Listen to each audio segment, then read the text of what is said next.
a structure that I use for transformation called LIFTT with 2 T's, LIFTT. If you are asking a victim of anything, like in a more difficult case, let's say a victim of a trauma survivor, to open up, you need to understand what is in it for them. So it may well be nice for us to listen to, oh my God, she has survived so much trauma, or he has, and he's done so much in life, I'm inspired. But you've let them open up their trauma for what? What are you giving back to them? How are you ensuring they are safe? What are they going to do when they're back home that day? What have you triggered in their mind? So it did make me think quite a lot. It also made me think that this is actually quite a difficult one to solve just by data. So this is where my data mind goes. This is where narrative is far more powerful. Just writing is something I enjoy. It fills my soul in a way. And often, and this is a study that has been done over and over again, that recharging or resting is actually best done not by just passively just doing nothing. It is actually best done by actively doing something that's very different to what you normally do. So the fact that I work in data and structure and process and whatever, just the fact that I'm doing free-flowing, no one cares kind of writing, that actually I enjoy as well, is in itself a recharge. And so once I have time to do that, people will see me at my best because I am more recharged, I'm more relaxed. Let's talk about operating at massive scale. As a head of supplier management system at Kohl's, you oversaw 30 billion supplier base, and that spans almost to 5,000 suppliers. That's huge in terms of numbers.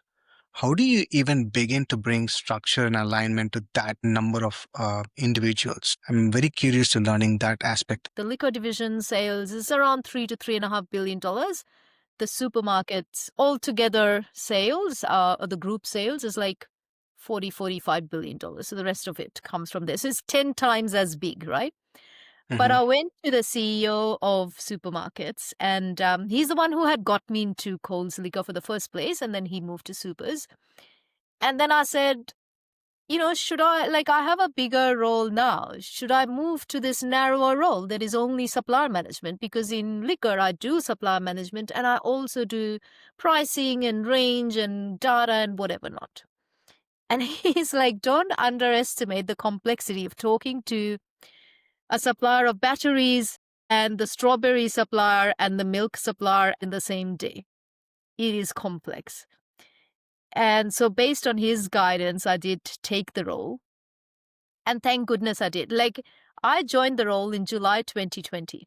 And Australia went into lockdown for the next 6 months. So I couldn't go into the office, really. I was seeing new teams, new peers, new stakeholders, all on web. And all put together, when it is that big, what you can do is process. That is what will save you all the time. When I come to supermarkets and there's about 200 different buyers, it is impossible. And then you put in COVID, etc. It is absolutely impossible. So it is always process that saves you.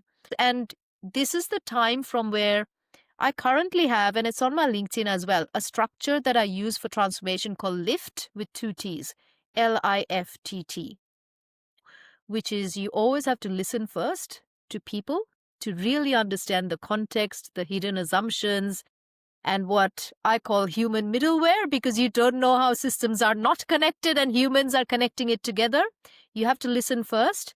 You have to inspect next, which is my data-based work, but also process-based work. So you're inspecting not just what the data is telling you, but also what the process is telling you. Does that coincide what people told, what you listened to in the first place? So you listen and inspect.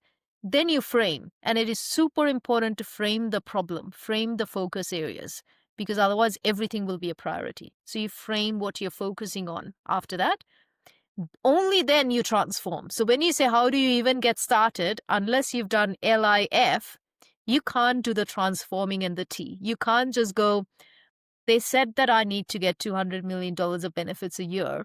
Here's some initiatives, let's go. No, you have to do LIF before you come to the T. And it's super important to have another T of tell, which is the narrative, because this belief needs to keep on cycling and you need to keep on doing it every year to keep on keeping shelves stocked and keep on getting the commercial benefits, etc. So this extreme structure gives me the freedom to then go within it without getting all overwhelmed by which of my 5,000 suppliers now has been hit by COVID or has a flood or someone went bankrupt, someone else got acquired by someone else. It is just all over the place. So you need the structure always to keep you grounded. That was the biggest learning in this big role.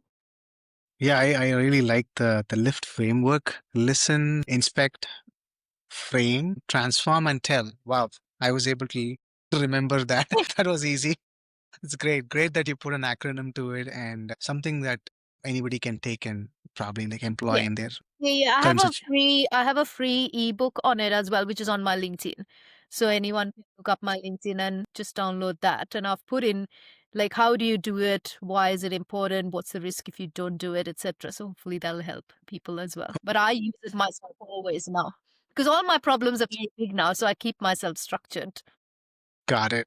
Got it. Yeah, I'm going to look it up and download that. And you're a very results oriented person, right? You've consistently delivered. We learned that we've done massive transformations, be it people, technology, or business transformations to that effect. The tricky part here is you have to always strike a balance between cost initiatives and, in your case, probably you're dealing with a lot of suppliers. You have to protect their trust and also COVID, where product availability is scarce. Do you strike that balance between cost initiatives, protecting your suppliers' trust, and also ensuring there is product available in the market for your consumers? How do you balance that out? First of all, this is where I've seen a lot of consulting projects go wrong. When you give up control or ownership to an external party, those are the things that they will not know. And it's not their fault. They're extremely intelligent people. Having been in that position myself, I can tell you, like, I'm very data oriented, very analytical, but if I'm only and only coming in for a project without the right ownership, they will not know how these things pull in different directions. And that's the difference when you're inside the company and you know that you are accountable for it. You focus hard on communication and transparency. So, in my case, not just internally, but also through that 5,000 supplier base, right? So, I put in place, which is still running now, a supplier comms and newsletter strategy. And we're going to digitally come out to you and say, for every category, here's a video update. Here's a monthly newsletter. Here's some articles on our portal that'll help you, etc. And that kind of transparency goes a long way. So when you do cost negotiations, while there is still friction, but there's transparency in going, this is what we're seeing in the market. This is what we think is in your products. And therefore, we only this much as a valid uplift. Or we're going to do a joint business plan for the next year. This is our strategy, this is your strategy, this is where we could come together, and therefore this is the partnership that best makes sense. Or if you focus on the common issue or the common opportunity, despite being technically from opposite negotiating parties, people can work together because it's the common issue. It's the common project, and we can work together on it. So finding commonalities, again, COVID accelerated it, but eventually you would notice that naturally during floods or bushfires or something or the other, that would happen again. So, how do you make that happen when there's no crisis? Is through strategies. It's like, so you, whoever it is, Unilever, if you have a strategy of this new washing detergent category, and this is our strategy overall, this is where we could help you. And therefore, we are now trying to sell the same thing to the same customers. And therefore, you create that common objective as well. I would tell people that you have to be okay with, in a way, having lowering the bar a little bit on individual things. And who was it? I think Federer went to somewhere and said, even despite winning so many matches, if you look at my points, I'll lose 50% of my points. And that's the same when you have so many suppliers and so many different things. You're going to lose many, but the idea is to lose little when you do and win the bigger ones. And then at a holistic level, it'll make sense. You again need that mental resilience that something or the other will fall, either naturally because there was a bankruptcy or flooding or COVID or something, or because the commercial negotiations didn't work for some reason, or the customer just didn't buy it. That could also happen. But overall, how do we have commonality of objective to keep going and transparency? So even when the negotiation doesn't work out to how the other party works, they know this is why. Yeah, you're right. And I cannot underscore enough, right? Communication and having transparency are foundational. And now let's talk about the transformational stories that you've done. I mean, you've been a master of transformation, if I can call you that. And let's talk about this one of this most ambitious projects that you've led, a $2 billion plus automated distribution center rollout at Kohl's, right? Transformations of this magnitude comes with enormous risk that we talked about. And what are the biggest risks, and how did you keep the product moving during such a disruptive transition? With the transformation, there are going to be parts that won't sync so immediately. So you are going to drop the ball somewhere along. Would love to dive into both the wins and the scars. Yeah. So this is a DC automation program, so a distribution center. I was part of a much, much bigger program. So there's a program that is looking at, actually constructing the place, putting the robotics in place. Like you can imagine, it's a $2 billion program. So many, many different parts to it. My part was supplier readiness. So what our partner said, the biggest risk to these programs is suppliers coming in with products that are not exactly to standard, and therefore the robotics can't handle it. So usually in any of these companies, anything that handles these physical products and there's a warehouse operation, typically there will be some standards. So your pallets must be only this big. If you have things on it, they have to be stable. You can't have what's called a pallet chimney, so you can't have a hole in the middle and just cartons around it, because if you stack on top, it'll be unstable. You can't have overhang because that might get caught in the robotics. But it can be like a 150-page standards document of how tight the wrapping is, whether the plastic is torn, where is the scanning key, lots and lots of things, right? And then the idea is that at this robotics-led automated DC, there isn't much space. So in any other DC, a human is taking it in. And if something looks unstable or kind of broken or whatever, that can be put on the side. Someone else can come and rework it a little bit and then place it on top of each other in these big warehouses. A robot, which is like an automated conveyor belt, it's like a doorway and it has to fit through that. If it doesn't, it's put on the side, but there's not enough space on the side. So you can only maybe at best like 0.5 to 1% of them, maybe even less, may fail. So you need near 100% compliance to standards. When I came in to this project, and it was about 2 years to go to the go live, because we had just manual DCs until then, if I asked, so where are we at now if you need to reach the 100% or 99%, where are we at now? We didn't really know because no one's actually measuring. And when you tell them go measure and you actually go to the DC, you see that where the truck drives in and the forklift driver is and the person scanning is, that may be 200, 300, 400 meters from an office, which is where they have to log in. So no one's going to humanly walk like a kilometer each time to log in all that. So you need to understand all these detailed practicalities and go, this is why the human in charge cannot and will not do that. And so the first thing we had to is understand these detailed processes, then get in people to go. So if I have to actually tell suppliers, I can tell a generic message was sent that you must be 100% compliant.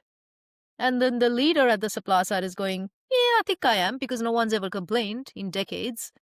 But actually, we just working them. So we've never told them. So if I have to tell them, then someone has to measure. So we had to have a whole system of how many people do I need in the distribution center? What tools do they need? Do they need a scanner and an iPad with a program on it so they are actually logging on the spot? Do I need someone in the center who can create a report to it and send it to the supplier? Do I need other people who will work with the supplier now at a SKU level, like which is at the SKU, the stock keeping unit level, to go, is this working, not working? So I will then tell you most of your products come in with the plastic wrapping torn. If it is torn, I can't stock it this high because the torn thing goes into the sensors and the sensor will stop the conveyor belt. Or this thing has an overhang and it doesn't fit through that doorway. Or this thing does have an overhang, but you're a very large global company. This is coming from somewhere else. I understand it's very difficult for you to change. Let me check. And we did check and gave them a waiver because it just fit in. So sometimes you just reasonable. So it is not to standard to have the overhang, but a 2 mil overhang in that case for that particular SKU fit in. So we gave them a waiver. So you have to go down to from the topmost level to this is what's coming up to all 5,000, or in this case 2,000. It's just ambient, so not our chilled or frozen suppliers. 2,000 suppliers, everyone gets the communication, or each supplier gets a weekly communication saying, this week we've noticed 5 of your SKUs or 50 of your SKUs failed. This is the reason. These are the cases logged. Someone will track you through it, and they have to change. Sometimes they change their logistics chain, their pallet wrapping machines, their own investments, etc. So very, very detailed work, but also very, very broad work to bring it together to make that work. But yes, so much risk. So when it ultimately went live, I think it's one of the very few that went in on time in such a big automation. So it was superb to see it happen. But again, that mix of being human, being reasonable where it makes sense, even though it's not exactly to standard, having the right support, having the right people in different places, and then always getting back to process definitely made it work. But it was definitely very stomach churning days of being the highest risk in this big program, always going into the steerco meetings and seeing my part of the program always the highest risk highlighted on there. I feel like your approach seems to be very comprehensive. You had the deepest understanding of the implications, and you talked about communications both from a broader strategic context and also how you have to work your way through the most granular operational details, like the amount of plastic that wraps a pallet, the way the pallet has to be stacked, the amount of holes a stack should have. It's pretty amazing to know that somebody that's lived and breathed that project can only talk to that length. So I can totally believe that it was quite a Himalayan task. Kudos to that. I want to talk the people and culture aspects of leadership here. And you've been part of scaling teams. And you started the team with 8 people and you grew it all the way to 125. What's your philosophy in terms of building engagement, accountability when you have such rapid growth? You went from 8 people to 125. And I would love to know your philosophy on building engagement and accountability during such rapid growth. Yeah, I think my entire Coles career, I was just constantly interviewing and building teams quite a lot because a lot of it was about transforming processes and setting them up. And it did teach me a lot about team building.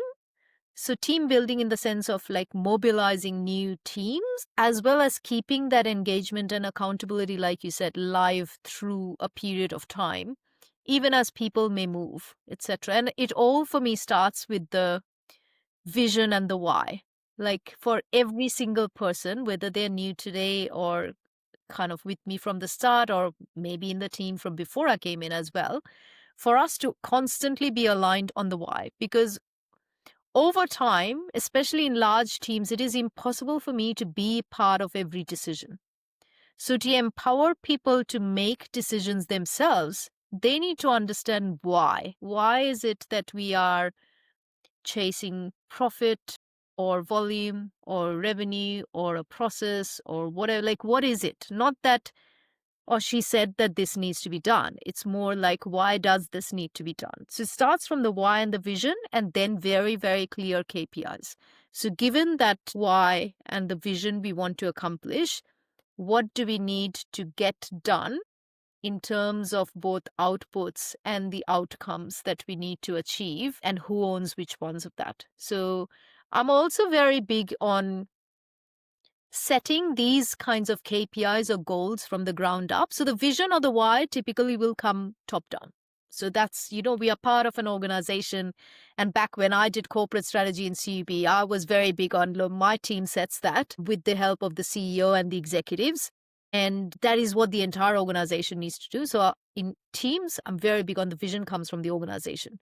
But once that's done and we align on that, the best way, if I have the time and space, and I'll talk about exceptions, is to go goals from the ground up. I learned this as Sab Miller, which I said is a very process-oriented organization, where we would do goal setting, and many people call this a post-it exercise. It helps a lot of introverts and maybe soft-spoken people come up with ideas, is giving everyone some time to think and say, what are the big things that you think we should achieve next year? And then once everyone has put their post-its up and talked through it, finding the patterns, and you will always find patterns, whether it's 10 people or 20 people. Typically, I wouldn't like to do more than 20 people in one team. So if I have 100 people, I will split it up into teams. But going, what are the patterns? Like, see, 5 of you said this, 10 of you said this. So these are the things we're doing because it organically came up in that. So the trick is in setting the vision in a way that even though I have some KPIs in my mind, I'm influencing people to already think of some KPIs and them organically coming in with it, because that then keeps that accountability alive, more so than me telling them, here's what you need to achieve, Jay, this year. Because if you've come up with it yourself, and then I'm saying, well done, Jay, you and 6 others and 10 others, we've said all the same things. This is what we should do. What do you think we should do? And it's your idea. You feel so much more engaged and you want to do it and you want to show it because it was your idea. So I do a lot of goal setting from the bottom up like that, and then a lot of process to keep them live through the year. So how do I keep them live? Weekly team meetings, weekly one-on-one meetings that I will have with my direct reports, making sure their KPIs say that they need to keep it live as well. Do we go out on annual offsites? Do we have quarterly strategy meetings to go as a full team? How are we progressing? How do we keep this live? So again, a lot of rhythm and process through the year to keep it live.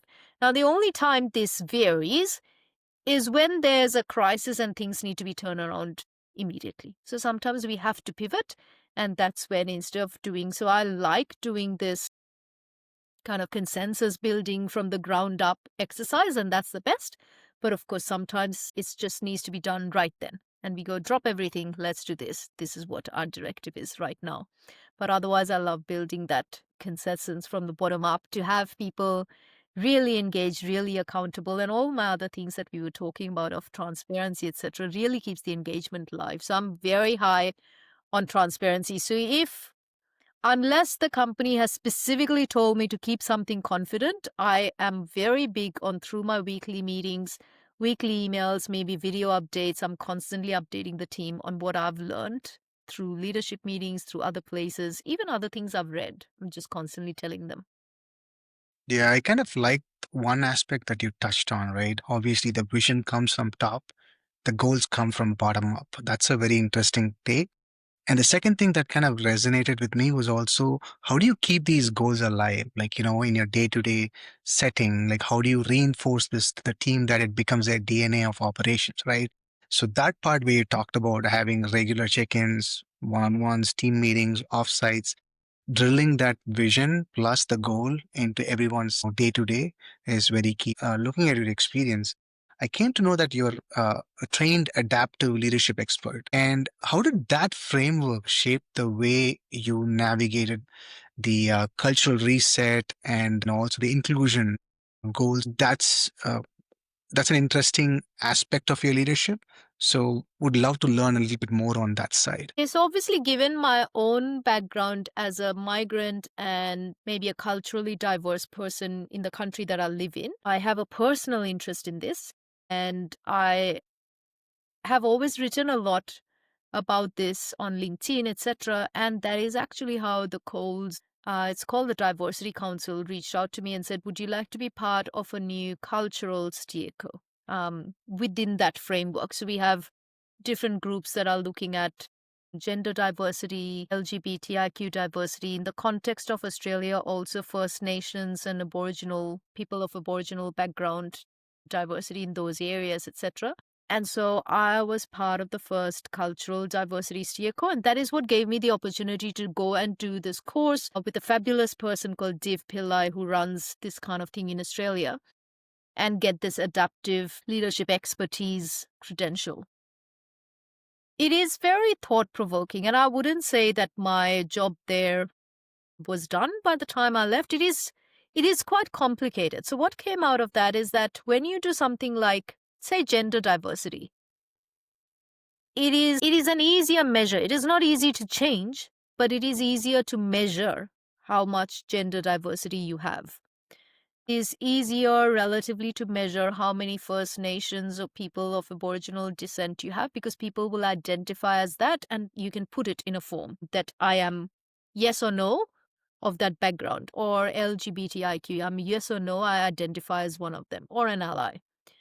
With cultural diversity, it is a difficult measure. So, are you culturally diverse because you were born elsewhere?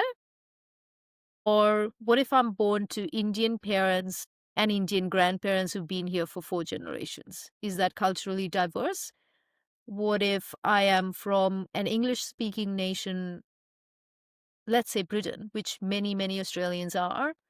Is that really diverse? Like, we had lots of different things. So it became very complex very soon. So we actually had to focus much more on empathy and listening. And this course and this person helped us on it, because you have to do it in a lot of environment of psychological safety. And I see this in many different cases. If you are asking a victim of anything, like in a more difficult case, let's say a victim of a trauma survivor, to open up, you need to understand what is in it for them. So it may well be nice for us to listen to, oh my God, she has survived so much trauma, or he has, and he's done so much in life, I'm inspired. But you've let them open up their trauma. For what? What are you giving back to them? How are you ensuring they are safe? What are they going to do when they're back home that day? What have you triggered in their mind? So it did make me think quite a lot. It also made me think that this is actually quite a difficult one to solve just by data. So this is where my data mind goes. This is where narrative is far more powerful. And I see that at home as well. So at home, I am of Hindu Indian background. My husband's He was born in Australia. His parents are Maltese, so he's a white Australian Catholic background. And my two foster daughters are Afghan Muslim background. So at home itself, we see diversity in play, and we find that inclusivity works not because we always know the right things to say. Like, I don't always know what is naturally okay for an Australian Catholic or an Afghan Muslim, because I've grown up with my own reality and my own lens on life, etc. But because we have an intrinsic respect and intrinsic love for each other, we are more forgiving and understanding of each other. We are open to teaching each other, etc. So I haven't quite solved it how you do it at a scale as big as Coles. That's 130,000 people. And I haven't seen anyone, and I've researched this a lot because I was part of that steerco. It was very structural to something that is very human. That's why it was so interesting. Yeah, I mean, this rarely gets taught, right? And having had the privilege of going through such a transformational program, I can only appreciate, because I have never opened my eyes to see the kind of diverse mix of people that we deal with on a daily basis, and having that empathy, not just in the fluffy way of having empathy, but having really feel the pain and agony and emotions and frustrations they live through those experiences, and bringing that to floor and kind of giving it back to them. Right, that's quite powerful. I've also been a ardent fan and a reader of your LinkedIn posts. And what I saw from that is the human aspect that comes out of your posts. And some of them are deeply resonating because you bring your own self, your human side. So thank you so much for that powerful story, Baishaki. Now I want to explore a different dimension of leadership. You write a lot on all forums. You are a published author, a storyteller with more than 30,000 plus followers, and you've had close to 25 million plus views on your content. How does that creative side fuel your leadership in? business and day to day? Yeah, it does in many different ways. So, firstly, it really fulfills me. Just writing is something I enjoy. It fills my soul in a way. So the fact that I work in data and structure and process and whatever, just the fact that I'm doing free flowing, no one cares kind of writing, that actually I enjoy as well, is in itself a recharge. And so once I have time to do that, people will see me at my best because I am more recharged, I'm more relaxed, etc. So that's a personal thing that I am able to bring the best of myself because I allow myself to do something I really love. Then there's lots of people who tell me they know me better because they read my writing, which, like you said, I talk a lot about my own life, my experiences, my thoughts about human things in life, because I'm so used to doing creative writing that I can write a funny comms at work or like what happened over the week to my team, etc. So that is much quicker for me to do because I'm so used to writing. But definitely that personal recharge and seeming approachable are the biggest gains that I have. But I also just enjoy writing a lot. Yeah, I definitely enjoy reading those Ah, thoughtful posts. And yeah, and I think a couple of articles around the human side of things that you revealed when you were caring for your mom, they were deeply moving at points in time, being very candid and pouring your emotion in public and making yourself more relatable is quite a powerful lesson. If you're an introvert, if you don't share a lot, and when somebody reads such articles, I think they deeply resonate with some of the things that you're saying, and it's a service to a broader community. And I also want to talk to you about the birds you serve, right? The sister works, the Boringas, and why are those roles important to you? And how does it even connect your personal and professional journey? yeah, so I started on the journey probably more towards a professional lens and it's evolved over time. So I did have and do have an aspiration to serve on boards as a profession. And it was a big learning. So Barinja was the first board I joined, and it's a cultural center near home. So it's got stadiums, artist studios, and like art, music, dance, like lots of cultural activities happen there. I joined it about 4 years ago, and now I'm the secretary on the board. It did teach me quite a lot because, as a board, you're forced to work and lead through questions, influence, and guidance. So, as a board, I'm not in there working every day, right? I learn a business through papers like what people give me. And then there is the CEO there is her management team there, and I have to work through questions and guiding that team to the best of my ability. Now, because it's a not for profit, in fact, I have a little more leeway in getting into details. But even then, it was such a big learning curve because I'm this data and process person. And here is like, no, no, leave the data and process to someone else. You understand it far more from the outside and give them guidance. That has helped me a lot in delegation at larger leadership roles. So, when I had smaller leadership roles with just one, maybe two layers, I could reach everyone personally.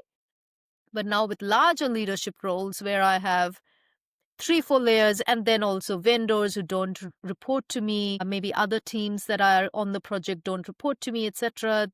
A lot more is to be done by those questions. And in an earlier part, I was saying in investment banking, you learn to pick your truth. And that also taught me to question the assumptions when someone else is speaking the truth. These are the skills I learned in board work. But over time, and especially my second board, Sister Works, which I've only been in for 9 months or something, so less than a year, that is far more an attachment to the mission itself. So I want to change it for the better. This is um, an organization that supports refugee women and empowers them economically. So they either teach them a craft that they can sell, they teach them to work in, say, corporate warehouses or distribution centers, in hospitality like cafes, etc. So in lots of them teach English and different things. And I'm like, If it took me, a very professional, globally worked person, 1 whole year to find my job, imagine refugees who are in the midst of crisis, have had to be forced, so they're displaced from their country, not just made a choice, and coming into a place where they probably never had a reason to think they would come here, learn a new language, and do this. And my own daughters, being of that refugee Afghan background as well, I now find a lot more connection with the mission itself. So that is more a service mindset. Alongside, I still have the professional aspiration to learn to be a director. So that is there, but definitely far more connected to the mission itself of my second board. Yeah, I can truly see that passion come out in you when you're answering that question. So yeah, kudos to you for having served on those boards and serving them for the good, right? As a close to this episode, I want to ask you about impact. You've led turnarounds, you've done ton of transformations, you've done cultural resets, you've turned around ill functioning teams. And when you look back, what impact are you most proud of beyond the financial results you've gotten? Definitely the legacy, the staying. So not just in terms of the company, but also in terms of the people. The people I've taken onto teams, them being promoted, reaching such greater heights, doing leadership roles themselves, seeing companies follow the same strategy structurally years and years after I've left it. Like when I came to Coles Liquor and I went back to the Sab Miller, who were a supplier now to liquor, and they're doing the same strategy that I've set, and that is still leading like structurally better market share. Just seeing that what I have done, the effort that I've put in, has made that place, that person, that team structurally better, and that is continuing, gives me an enormous sense of joy, particularly the people, but also the company itself. To go, I've left it much better than I got it. And I've also left it with people who will make it much better than I gave it to them. Yeah, it's very interesting that, like, I think I'm going back to the first episode that we talked about, and having that sense of knowing that you left things better than where you found them, or in what state you found them, you've left them at a better spot. And that's, I think, a real measure of success, right? At the end of a tenure, how do you measure yourself? Have I left the place better than what I found it, right? I think you've hit that right on its head. The final question to wrap this episode by Shaki: if you had one message for leaders navigating a lot of disruption today, what would that one advice be? Some 3 years ago, I took up powerlifting. And my lifting has changed a lot of things in me, even my mental belief on what I was possible of as, quite a small framed South Asian woman who's never heard of these things. But as I come up with all of these different career journeys and structures and different things, I would tell people to lift in a different kind with 2 T's. That really gives me immense structure now. So, like I said, I've got a free ebook on my LinkedIn. Go download it. But that 5-step structure, the 5 disciplines of LIFTT, or listen, inspect, frame, transform, and tell. If you learn to lift, there's so much disruption coming at us through the future that we are facing down now. It will help you in any sort of career, whichever career you have. As you go towards more leadership, you have to get clarity through ambiguity, and that lift structure will help you get there. So my advice is go learn to lift. Thank you. I mean, what an inspiring conversation, Vaishaki. From the first month with having no computer to work on, to leading billion-dollar transformations. And your journey shows us that reinvention is possible, that transformation requires both structure and heart. And thank you so much for sharing your life story with us today. And it was one of those inspiring conversations and a lot of powerful reflections that came through this conversation. I think inspires a lot more individuals and touches a lot more leaders today. And thank you again for your time. You've been very gracious to us and appreciate everything that you're doing. And more power to you. Thank you so much, Jay. Thank you so much. More power to you as well. Want to see many more episodes besides mine, but thank you so much for inviting me to this. Yeah, appreciate it.